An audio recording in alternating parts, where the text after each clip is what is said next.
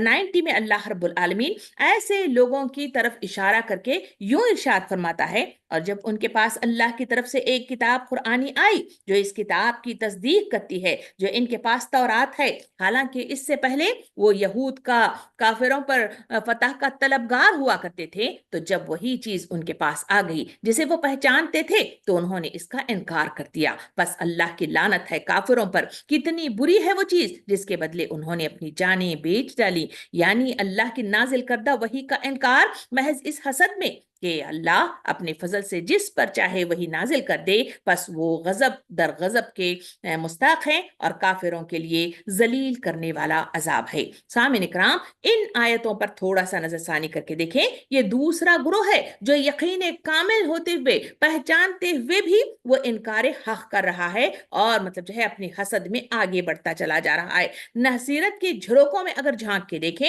تو وہاں نبی کریم صلی اللہ علیہ وسلم کی آمد سے پہلے یہودی بے چینی کے ساتھ اس نبی کے منتظر ہوا کرتے تھے جس کی بعثت کی پیشن گوئیاں ان کے انبیاء نے انہیں دی ہوئی تھیں۔ وہ دعائیں مانگا کرتے تھے کہ جلدی سے وہ آئے تو کفار کا غلبہ مٹے اور پھر ہمارے عروج کا دور شروع ہو جائے۔ خود اہل مدینہ اس بات کے شاہد تھے کہ بعثت رسول صلی اللہ علیہ وسلم سے پہلے یہی ان کے ہمسائے یہودی آنے والے نبی کی امید پر جیا کرتے تھے، اور ان کا آئے دن ان کا تکیہ کلام یہی تھا کہ اچھا اب تو جس چیز کا جی چاہے ہم پر ظلم کر لے، جب وہ نبی آئے گا تو ہم ان سب ظالموں کو دیکھ لیں گے۔ سامعین اکرام، اہل مدینہ یہ باتیں سنتے ہوئے اسی لیے جب انہیں نبی کریم صلی اللہ علیہ وسلم کے حالات معلوم ہوئے تو انہوں نے آپس میں کہا کہ دیکھنا کہیں یہودی تم سے بازی نہ لے جائیں، چلو پہلے ہم ہی اس نبی پر ایمان لے آئیں۔ مگر ان کے لیے ایک عجیب ماجرا تھا کہ وہی یہودی جو آنے والے نبی کے انتظار میں گھڑیاں گن رہے تھے،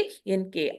آنے پر سب سے بڑھ کر اس کے مخالف بن گئے تھے، اور یہ فرمایا کہ وہ اس کو پہچان بھی گئے تھے اس آیت کے اندر۔ تو ان کے معتقد ثبوت اس زمانے میں ہمیں تاریخ یا سیرت سے ملتے ہیں۔ سب سے بہتر معتبر جو شہادت ام المومنین حضرت صفیہ رضی اللہ عنہ کی ہے، جو خود ایک بڑے یہودی عالم کی بیٹی تھی اور ایک دوسرے عالم کی بھتیجی تھی۔ وہ فرماتی ہیں کہ جب نبی کریم صلی اللہ علیہ وسلم مدینہ تشریف لے آئے تو میرے باپ اور چچا دونوں آپ سے ملنے گئے، بڑی دیر تک آپ سے گفتگو کی،